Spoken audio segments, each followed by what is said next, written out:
Hello to everybody watching. Hopefully you can hear me. I'm Andy, or EVM you might know me as, and just going to give it a few seconds and then I've got all the questions that were sent in beforehand that you can answer. Now, I'm no Paul, of course.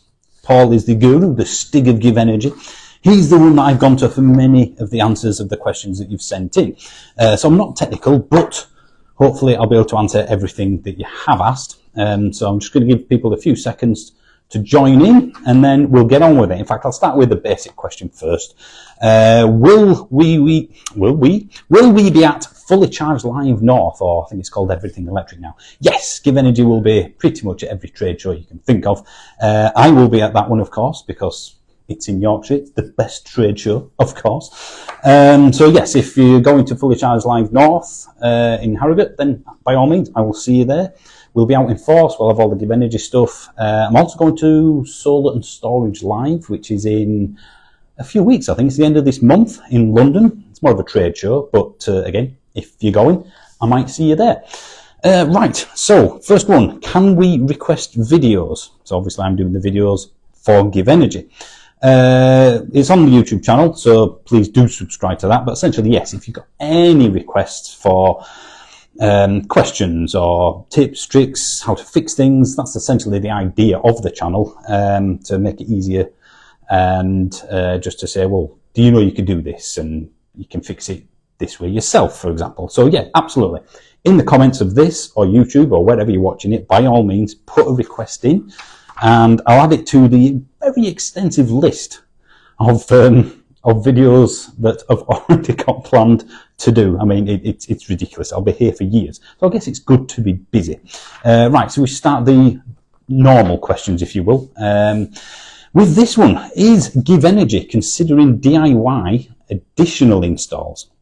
So if you get an extra battery, for example, given it's now pre-wired cable and a couple of DIN switches. Unfortunately, the answer would be no. You still have to go down the approved installer route. We have to maintain a level, of course, of installation. And although someone like myself, I'm not technical, but I think I look at that and I could install it. But it only takes one thing, especially when you're looking at safety, that we have to stick with the approved installation, especially when you look at things like warranties and things like that. It would be nice if people could do a self-install, but there are too many things, too many variables, so I'm afraid not. You're going to have to contact either your installer or a GivEnergy installer if you want to add an extra battery, for example. So fortunately not on that one. Yes, something that's plagued my previous career for 20 years and has followed me into GivEnergy. What are your plans regarding Wi-Fi dongles? So yeah, Wi-Fi is a constant bugbear of mine in my life and has been for 20 odd years, and it will be forever, I fear, for everybody, because we rely on it. But this is straight from the horse's mouth. Sorry, Paul, I've just called you a horse, but effectively the Wi-Fi 6 dongle is in development right now. In fact, there are out in testing in the wild right now. So hopefully it won't be too long, but yes, there is a Wi-Fi 6 dongle coming out. You'll be able to turn off local access point on request, password protected out of the box, because obviously things change over time. TLS end-to-end encryption, and basically everything you'd expect from a modern Wi-Fi dongle. So yes, ultimately, hopefully we're not far off that one coming out. There's also something I'd like to ask you, the discussion on making a LAN version of that dongle, so a network port version of it. So that would allow a retrofit for older hardware to have a physical network port. So is that something that, whether you're an installer or a consumer, is that something that you would look at? Is that something you would maybe think about? Obviously all the newer stuff comes with them anyway, so it's something that eventually won't be around that much, but is it something that would be useful to you? Let us know on that one, because from my point of view, my IT background, cable always trumps Wi-Fi. So if it's ever physically possible to run a network cable to an inverter, for example, or a charger, I would always go down that route, and that would make it possible for older hardware. So let us know in the comments again on that one. Right, this is one I'm looking forward to. Can you install batteries in lofts? Now, there's so many variables. There's so many kind of not opinions on it. There's so many people that would do it in different ways. I can't really say on a video, certainly a live one, exactly what the new regulations, for those that are unaware, that have come out about battery installs in lofts and places like that. What I can do though is tell you that hopefully we'll do a video about this in future, or right now if you go to GivEnergy's website, so givenergy.co.uk, if you click on where it says company at the top, it will come up with a menu, and it's a blog essentially. There's lots on there, so read them all. It currently says industry update, home battery installations in lofts. That effectively tells you what GivEnergy are saying about these new regulations, which of course are ever changing. It's just, we'd be here forever if I talked about that one. So it's just not something for this live chat. So go and read that effectively. So again, go back to GivEnergy's website, givenergy.co.uk, click on where it says company at the top, and you'll see the blog industry update, home battery installations in lofts. Because that's something that I've seen kind of lighting up my social media quite a bit recently as well. So yeah, go over to that, and it's better to come from somebody that knows what they're talking about rather than myself. So yeah, hopefully that helps a little bit. Right, another technical one, but I think I can do this one. What is happening with the gateway island mode firmware? So this is probably something that only installers will be aware of. Effectively, this is the answer. So we are aware that some installers are running into testing anomalies when commissioning all-in-one battery systems in its off-grid state. We have a solution that we are implementing during commission. This will resolve the vast majority of issues. If the issues do persist, then of course contact support. That is something to do with the gateway, which you get with an all-in-one. For those that are unaware, the gateway is the device that enables you to carry on running your house as if nothing's happened in the event of a power cut. So you need a gateway for that. This is something that comes up quite a bit, and I probably will do a video about as well. Just having a home battery isn't enough to power your house in the event of a power cut. You need a gateway. At the moment, the all-in-one comes with a gateway, and that's the one that would give you that capabilities. There are other ways of doing things, and you can have plug sockets, and you can tell I'm technical here, but effectively, you need a gateway for that capabilities. Just having the battery isn't enough, even though in your mind it kind of should be. It's not like a laptop that takes over if you pull the power, so to speak. So hopefully in terms of the gateway firmware, that answers that question. This is something that I used to ask actually, because I have been a GivEnergy customer for 3 or 4 years, long before obviously I've recently joined GivEnergy, so I've seen it from both ends. And this is something that, again, I see an awful lot from before GivEnergy and after, and it's why do GivEnergy batteries require a canopy, even though they're IP65 rated? Now, this is, again, something that I think people ask a lot about, because you think, well, hang on a minute, if it's IP65 rated, why do you need the canopy? It's not for rain. It is IP65 rated. It can cope with all that. The reason for the canopy is essentially ventilation. So on the top of an inverter will be a heatsink, and when one's running at full chart, it can get quite warm, hence the heatsink. Think of it like a computer heatsink on a motherboard, on a processor that needs to get rid of the heat. If that was full of, let's say, leaves, then, well, it would suffocate the heatsink. It might not overheat, but it would certainly get too hot because the heatsink wouldn't be able to operate as well as it's designed. Very much like a computer heatsink, if it's full of dust, you can't get rid of the heat and your machine overheats and causes issues. So that's what the canopy is for, things like snow, leaves. I mean, my battery at home is in a garage, but if it was outside, we are surrounded by bushes, and some of them are about 13 foot tall from the neighbours. I should say we live on a slope, and I'm forever hoovering up leaves and getting rid of them. So if they were on some of my walls, it would be piling up against the battery. They would be on top of the battery. It could potentially just cover the heatsink. So that's what the canopy is for. It's not because it's not IP65 rated at all. It's purely to keep ventilation for the heatsink. Again, this is something I think that probably a video would be worth putting out there in terms of on the YouTube channel rather than this sort of live thing, because it does come up an awful lot with people that have got outside installations, which is probably going to get more common now. And given the fact that batteries are getting more and more popular and going in properties that don't have a garage, like me, then yeah, it's something to bear in mind. So yeah, unfortunately, that's why the canopy's around. Okay, another one about batteries outside.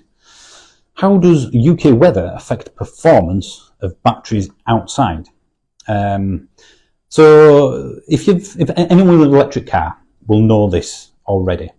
For example, if I get in a Tesla after it's been outside in winter, even though it maintains to a level its battery temperature, you get in it and it says, I'm afraid I have reduced range because the batteries are cold. So effectively, the batteries lose efficiency when they're cold. Electric car suffers from this. Home batteries suffer from being cold and reduced efficiency. It's not unique to GivEnergy. So obviously, if it's outside, it's more susceptible than one in a garage, for example.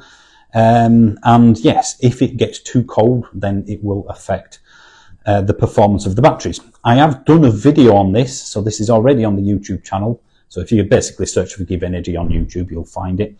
And it basically explain on that what happens and what you can do to negate some of that temperature drop. Well, let me give you a synopsis, but it's best to watch that for the full details. Effectively, below 10 degrees centigrade, and that's not the outside temperature, that's the temperature of the battery cells inside the unit itself. So it's not what it's doing out there, it's inside the unit. So below about 10 degrees centigrade inside, then you will start to see a little bit of an efficiency drop when it comes to the GivEnergy batteries. If it drops below 5 degrees centigrade, again, inside the batteries, then you might see a circa 10% efficiency change. Again, like electric cars, like, well, just every battery, effectively. Below 0 degrees centigrade, the unit will stop charging. It will still discharge. So if it's at 50%, you can still discharge, but it will stop charging due to the low temperature of the battery cells. Again, it doesn't mean if it's freezing outside that your battery cells, your battery temperature, inside the unit are going to be below 0 as well. You can check this on your app by clicking on the more information tab as well, if you want to. Below minus 10 degrees centigrade, it will stop discharging. So effectively, you're going to have to wait until it naturally warms up before it will operate normally. The way around this, so to speak, the way to get heat into the battery is to charge the battery and discharge. So you may do this already. I charge mine at night because I'm on the time of day tariff. If I wasn't on a time of day tariff, I would still charge my batteries at night when it's really cold, during the worst weeks of winter, because by charging a battery, anyone that's charged a phone will probably realise this because it gets warm. You will see heat goes into the battery and then it will keep it warm hopefully through the day until you can charge it again, because your solar will do very little in winter typically. So if you do own a battery, and it is outside and you don't charge it on the time of day tariff, it is something worth looking at. Basically, watch the video. It gives you all the details you need from what I've just said, rather than just kind of a brief overview. So that's what affects batteries outside. All batteries, not just the GivEnergy stuff. So yeah, temperature, like a human being, is affected. It does change things. Right, okay, as an installer, next question now. As an installer, can I buy from you direct? Unfortunately not. It's not because we don't like you or anything. It's we only sell in bulk, container-sized volumes. So you have to go through a wholesaler for that reason. I imagine, and this isn't my side of GivEnergy, I don't know fully how it works, but there aren't many installers out there buying container-sized volumes of batteries. So maybe if you do, who knows? But effectively, no, you can't buy direct from us. You need to go through the wholesalers. So yeah, that's that one. Right, here we go. Next one. Let me just have a drink first. Give us a second. Are there any plans to add Google Home integration to the product, to GivEnergy systems? No, effectively at this stage. The automation that we want to concentrate on is using the API, which all development all devs effectively can benefit from. Home Assistant, if you use Home Assistant, that uses the GivEnergy API system. So that's how we want the integration with other devices to happen. So Google Home isn't something that it's not going to happen anytime soon, but you never know in the future. But you can automate things using, again, the API. It's not something I've done much of. I did start playing with Home Assistant until I realized that I spend enough of my life working in IT, fiddling with servers and things like that. You can get really, really involved. But for those that do use it, that's the best way of using automation, which is why Home Assistant's so good and getting ever more popular as well. Right, next one. Getting closer. Hopefully I'm not boring you to death. Can you connect solar to the all-in-one? Absolutely, yes. So this is, I assume you've got an all-in-one battery already and you're thinking of getting solar afterwards. In fact, Harry, who is on my channel, he has got an all-in-one and he's recently added solar panels to that. So yes, all you would need is a separate inverter. So the all-in-one is an AC coupled inverter, which means that the solar panels need their own inverter and the battery's got its own inverter as well. So they connect to one another. I have a hybrid inverter, which means that it can act as the inverter for my solar panels and the battery. So yes, the all-in-one at present is AC coupled only, and therefore you would need to add a solar inverter to it. So that's quite normal. This is an unusual thing. It's quite a common thing, actually. So yes, you can absolutely add solar to an all-in-one. In fact, you can have solar to pretty much any battery, not let alone GivEnergy battery. So yeah, that's not a problem. And it makes a lot of sense. If you're looking into solar, it's a good time at the moment. The prices seem to be quite good. And well, if the sun decides to actually come out this decade, it does work. Even in North Yorkshire where I am, solar makes a lot of sense. Right, I think that's mainly the technical questions dealt with. I have a few more.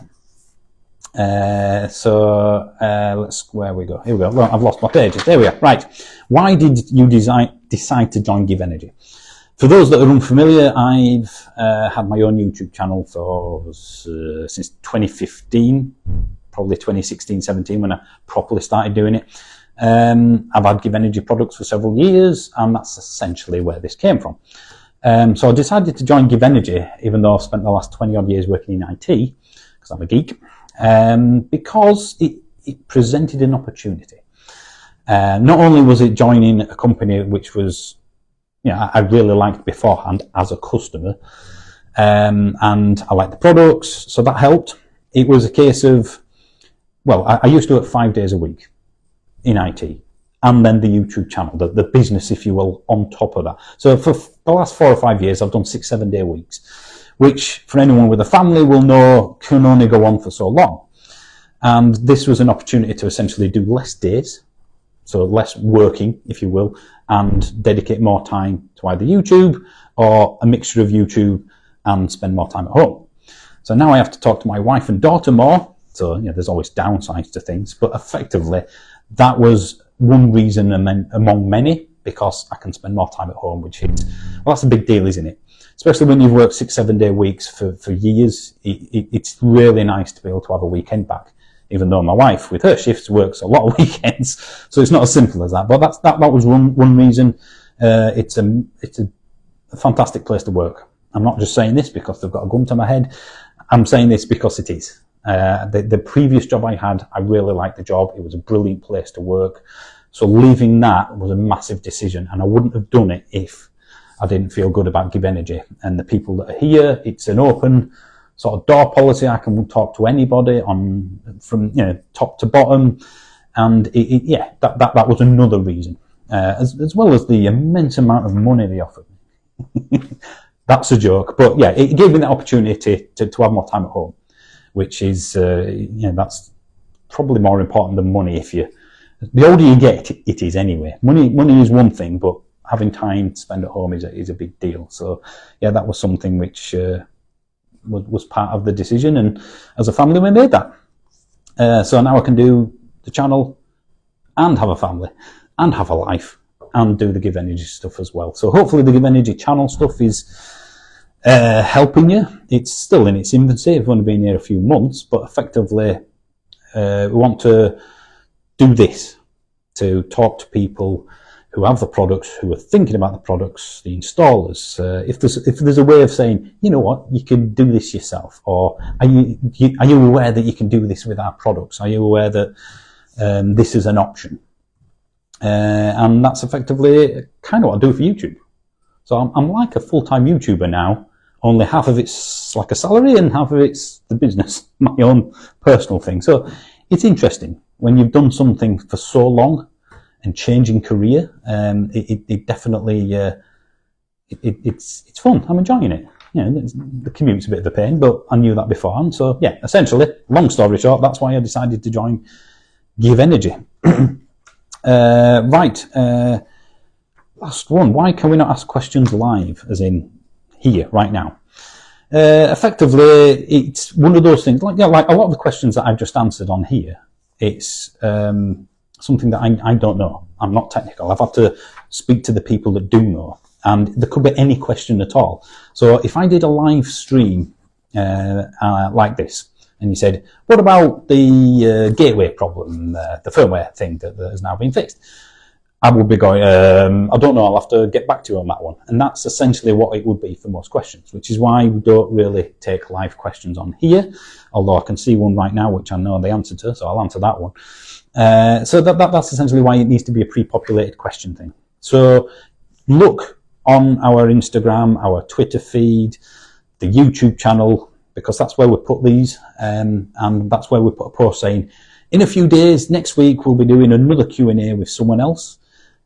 Put the questions in there, and then it can be answered in this manner. So the question I've just seen come up, which is still on the screen, is when will the all-in-one be able to have more than one in parallel? I've just done a video about adding an extra battery, funnily enough, on the channel. So again, subscribe and like and all that stuff. This year is what I've been told. They are actively working now. This is something I think Paul said in the last one. So it's working, it's operating, but there are things that need to be ironed out.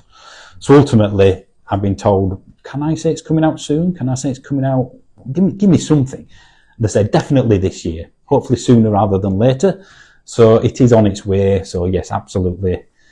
It won't be too long, I don't think, but all you need is one little thing to come up, and then it puts it back a few weeks or a month, because you don't want to release something that's not ready. But yeah, there's quite a few people out there that are beta testing, I guess, right now. So we're close. Right, now, one last question that I'm going to ask as a bit of a test is that I'm used to YouTube rather than Instagram, and this will be going on YouTube after the fact. But would it be something that you'd be interested in, whether you're an installer or you've got a customer or you're thinking about getting one? I was thinking about doing a live stream on YouTube, mainly because I'm familiar with YouTube, and it's, I personally think, a better platform for questions. I can have multiple screens up. But I don't know if it'll work very well for the reasons I've already suggested, because there'll be a lot of questions that people ask that I don't know the answer to. So it'll be, I'll get back to you on that, I'll get back to you on that one.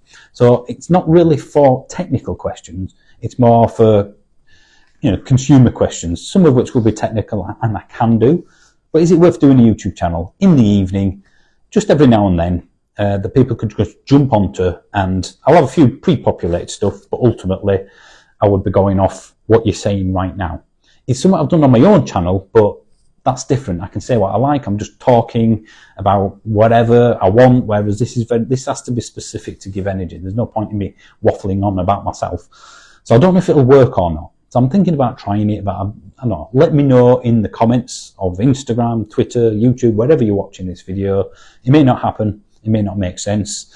It may turn into something where it's just people asking questions about a support ticket, which I don't have access to.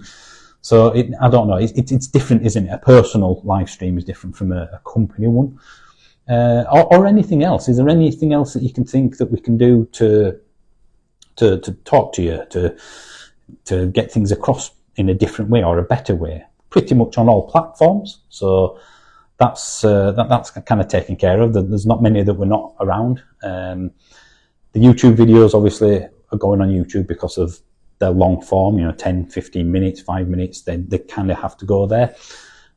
So yeah, if there's anything that you want us to do that you don't think we're doing better from a communication point of view, then let us know. We're here to listen and to say, okay, maybe, yeah, we'll try that. So let us know. I think that's it. I can just see there's a couple of questions coming through. So if you're going to type fast because I'm about to end this. So thanks. That's been interesting. I do like a live stream. I like this sort of interaction.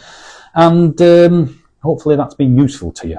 I'm not, again, as I said earlier, the Stig Paul when it comes to the technical stuff. And if you use the Facebook group, the GivEnergy Facebook unofficial group, you'll know who I mean when I say Paul. So again, we're on Facebook as well. We're pretty much everywhere. We can scatter ourselves around. So let us know if there's anything we can do. And I think I'm done. So yeah, thanks for watching. I'm Andy, this is GivEnergy, and let us know if there's anything we can make your life easier with. So if I can find the cross on the phone, I'm going to press it now. So thanks for watching. Bye.